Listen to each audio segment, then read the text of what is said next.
Donc l'hypnose, déjà, c'est quelque chose de très simple, c'est un processus naturel, c'est un processus personnel.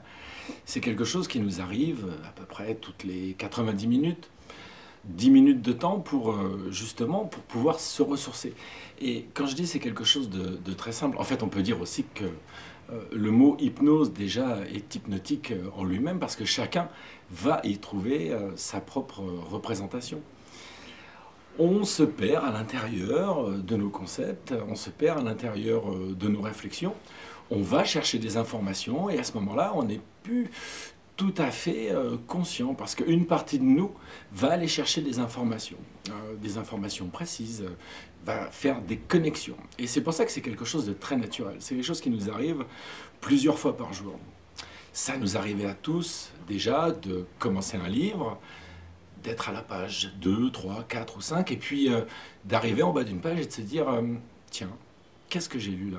Et puis de revenir, parce qu'une partie de nous s'est échappée, s'est hypnotisée, était dans ce processus naturel à essayer de connecter les informations avec une partie de nous inconsciente pendant que le conscient lisait. Mais le conscient, lui, n'a pas bien capté. Alors on aime bien connaître, on aime bien comprendre, c'est quelque chose qu'on veut approfondir, la compréhension, mais il y a une autre partie de nous qui fait des connexions. Et c'est quelque chose de tout à fait naturel. Ça vous est arrivé aussi de prendre la voiture, de vouloir aller chercher le pain ou d'aller au travail, et puis de vous retrouver à un autre endroit.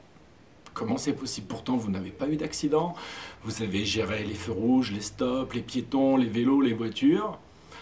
Une partie de vous a géré votre conduite et une autre partie a voulu aller à un autre endroit. Pourquoi? On ne sait pas. Hein. Mais c'est pour vous dire que c'est quelque chose de tout à fait naturel.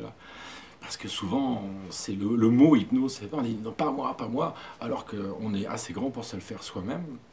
Après, en ce qui concerne la thérapie, c'est autre chose encore. C'est à la qualité de l'hypnothérapeute, du praticien en hypnose, de faire un niveau de transe, une qualité de transe pour faire un travail spécifique.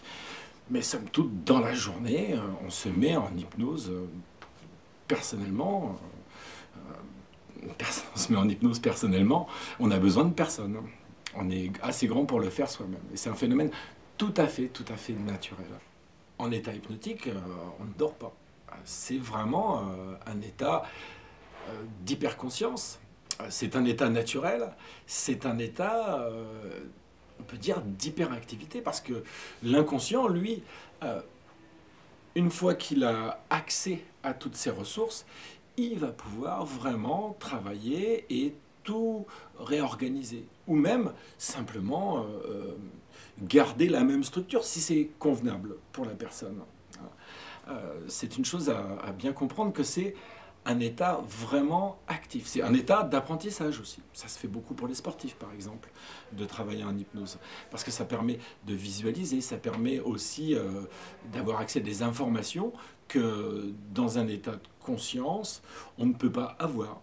Parce qu'une partie a été occultée ou mise de côté, jugée peut-être pas suffisamment importante par le conscient, alors que l'inconscient lui a capté toutes les informations. Et c'est ça qui est important de comprendre. C'est vraiment un état actif.